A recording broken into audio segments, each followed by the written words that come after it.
So different angle in my studio because I'm going through a remodel. I'm taking stuff off the walls, took the pedal shelves down, did some painting, spackling, hung up guitars. That's all going really well. Gonna put some different furniture in here and try to make it more comfortable and a little bit easier workflow for me. But while doing that, I still want to get a lesson out to you guys and stop tripping over cables and amps and aux boxes and all this stuff lying around.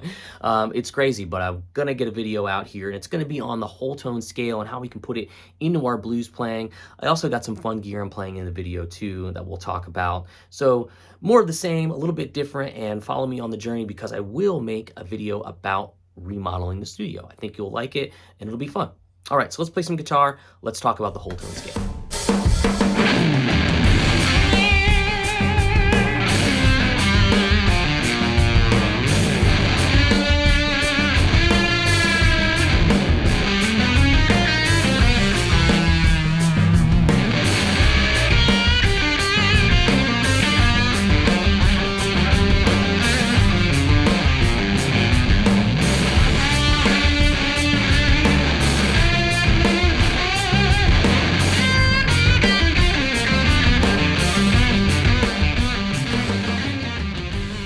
So real quick gear review for this track. This is a Fender Custom Shop Strat.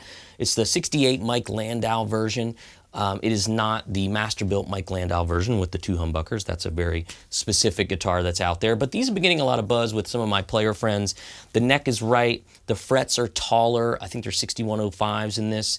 And that's nice. I like a bigger fret. Honestly, I wouldn't mind if they were just straight-up jumbos. I'm realizing that's what I'm missing in Strats. I have a love-hate relationship with Strats. I just can't find one that I like. This is the best one I ever owned. But I don't even really like the pickups. They're the Fat 50s, and I don't know why they would put Fat 50s pickups in a 60s Strat.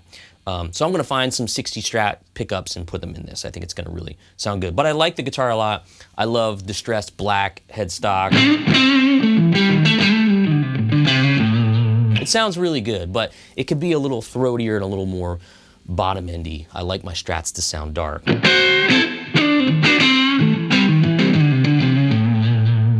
And this is the PRS, if you can see it, HDRX20. This is that little 20-watt amp that they put out, which I have to say sounds pretty good.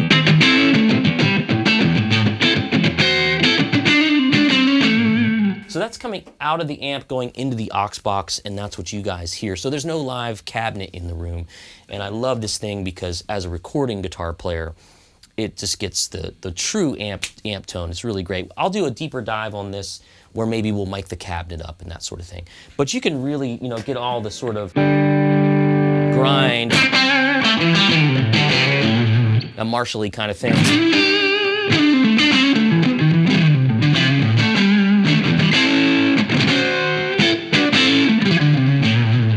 It's a good sounding little amp, and I played it, through a cabinet, and it sounds pretty nice, for what it is. The fuzz tone I was getting is the MXR super badass Variac fuzz. I'll just put it on and get you that real sort of woolly Hendrixy.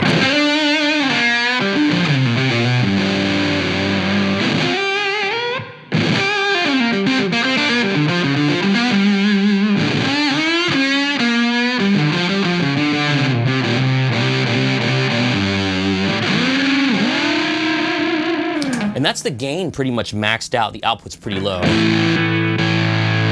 it's got tons of headroom in it. But you can get it to do the real spitty thing if you want. Turn the Variac control down.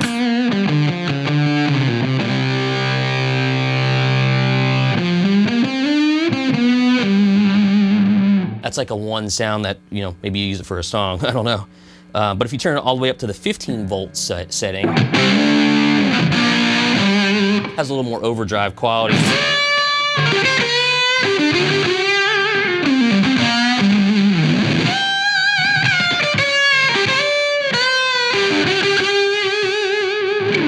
And that's what I dig. I find that fuzz pedals work with an amp that's on, the edge of breakup. And it kind of marries well with that amp. I just messed around with it and I was like, all right, that's the tone for the video. Lastly, one thing I want to talk about is I usually use right angle cables in the studio, and they don't really work with Strats all that well. So again, same friends from MXR Dunlop, they're really good people. They have actually a really cool office in Nashville here. So I go out and hang out with them sometimes, and they said, hey, check out these cables. Check this out. I'll throw the fuzz on, lots of noise, boom, because it's got a switch in the cable. They call it the Stealth Cable. There we are, and we're back. So none of that, like, you know, noise you get, and you can't pull it out. There you go. See? So it's a fun cable. Check those out. I'll put links for all this stuff below, you know, if you guys are interested in it.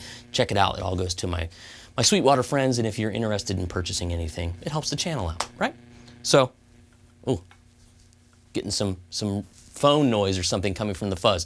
Anyway, let's talk about how to play a whole tone scale over this blues track, and I'll break it down for you, and I'll find out where that noise is coming from. All right, see you in a bit. Fun track to play over, fun tones. I like to do that to mix it up for myself and to give you guys a cool track to play to as well. Of course, you can download that in the links below as always. But what you noticed is there's a little itty bitty moment where I put some whole tone scale ideas going from the one chord, the G7, to the C9 or C7 in a blues. And we have an opportunity to do that because that movement from the G to the C is special because the G chord works as what's called a functioning dominant chord going to the C. The G is the fifth of C, the fifth chord. The fifth can be altered, like we can play a G7 sharp 5. Sometimes we'll call that a flat 13. And what happens there is we can kind of pick out some of those notes, or we can even superimpose some of those alterations via a scale like the whole tone scale. And the whole tone scale, I think, is kind of a fun thing to start to dip your toe in the water of these altered tones, right? So let's take a look at it, and we're going to play that G whole tone idea to set up the chord change going to the C7 or C9. And the scale is a tricky fingering if you've never done it. So it's G, A, B, C sharp, D sharp, F, and then it repeats.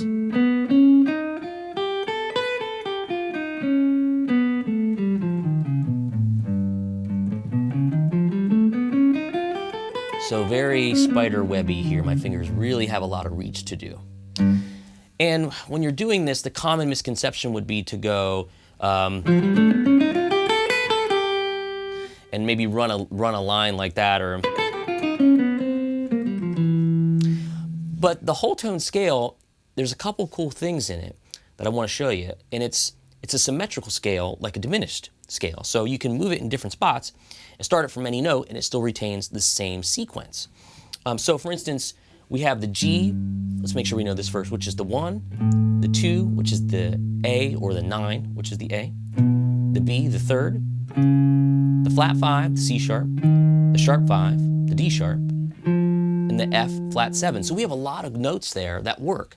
We have the flat 7, of course, that goes great against the G, the sharp 5, or sorry, the flat 5, and then the sharp 5. So we have these notes that'll work right with the chord that we're superimposing, okay? So if you don't understand this, that's okay. It means you're not ready to play this kind of stuff. That's okay. There's plenty of opportunity to get here. But what I like to do is take a different fingering. There's a really fun way to do this. Now, like I said, you can play this scale on any of the notes that are in the scale as a starting point, and it's always going to reveal the same sounds. But I don't like that sort of spiderwebby fingering all the time. Let's start from like a G and play this sort of stair step.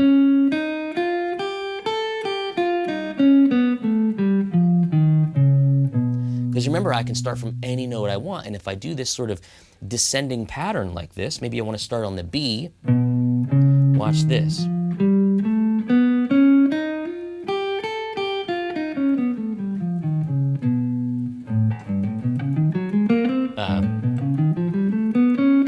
Gives me the same result as that, but in a different direction.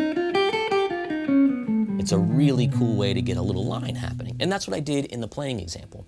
I started here from the G, and I went G, A, B, C sharp, D sharp, F, G. All those notes are in my whole tone scale. I'll make both of those fingerings available for you in the tab below that you can get a link to. So when I'm playing maybe 1, 2, 3, 4,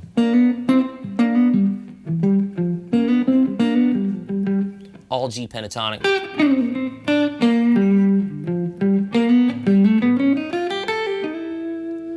And my target note at the end there was an E, because that's the third of my C chord.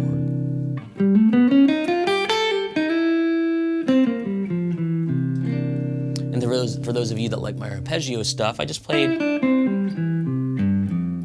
C7 arpeggio going down. But what you can just do is play that little line and make sure you end on a note that's in your chord that's coming up, and you got a fun little sound, okay? So it's not rocket science, but you want to be really judicious about when you do it, because otherwise it's going to sound really forced. I would argue that I probably wouldn't always play the whole tone idea over that kind of tune. I would do it maybe once in the entire solo. That's why I only took a 12-bar pass to show you guys. But you hear how it kind of slips in and out. So you get to really only use it in that one spot. I mean, they sound best over that functioning dominant chord. And a functioning dominant chord is what the G7 is in relationship to the C9, okay? So, I mean, could you use it if there was a D chord in the turnaround? You could try that. But again, please be careful, because you're gonna hear when it's forced. I mean, again, even this